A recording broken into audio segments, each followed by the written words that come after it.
Ako si Lance Christopher Esquejo, 20 years old, dating call center agent. And ako naman po si Alisa Francia, 20 years old and dati ring call center agent.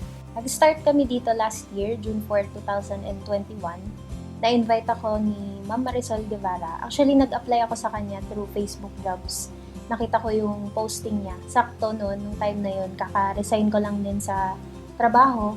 Since nung time kasi na yun, maliit din yung sahod namin, hindi kayang i-sustain yung needs ko and ng family ko. So nakita ko tong industry and naging interested ako since malaki nga yung kitaan.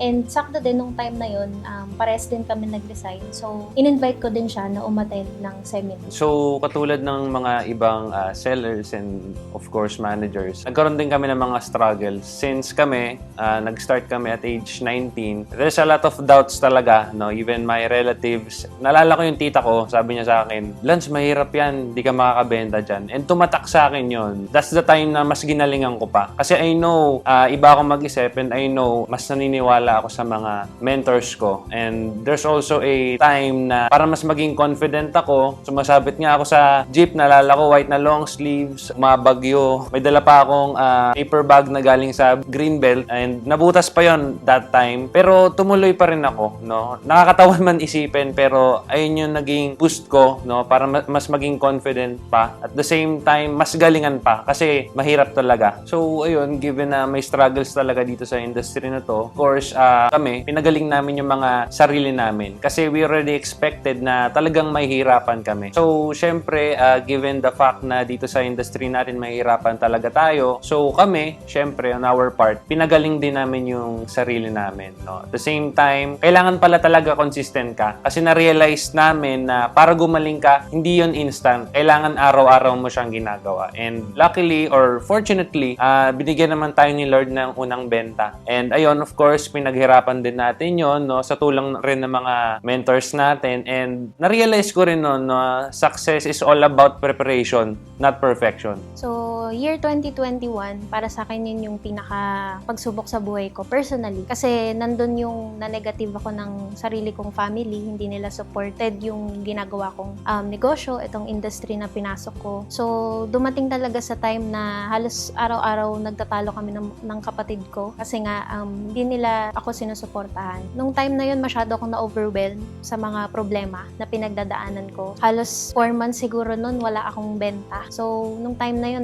nag-iisip na ako kung para ba talaga ako dito or eto ba talaga yung industry na para sa akin or para sa amin. Isa pa nun, kasi nung time na yun, talagang walang-wala na kami kasi eto lang naman yung trabaho na ginagawa namin. Nag-quit na kami sa dati naming trabaho. So, dumating sa time na wala na kaming pera pamasahe. Sakto na lang talaga siya na papunta namin sa site, pag-attend ng mga trainings. Dumating din sa time na nagugutuman kami, nagko-commute, nakikipagsiksikan sa mga nagko-commute araw-araw or umaalis kami sa bahay, maaga pa lang para hindi namin maabutan yung traffic. And dumating din kasi sa time na nung wala na kaming pera, dumating din kasi sa point na wala na kaming kinakain. So minsan nag-ulam kami ng chichirya, kaya minsan toyo na lang talaga ulam namin dun. Para makapunta lang sa site, maka-attend lang ng mga tripping, mapuntahan yung mga kliyente namin, mga sellers namin, ma-inspire namin sila.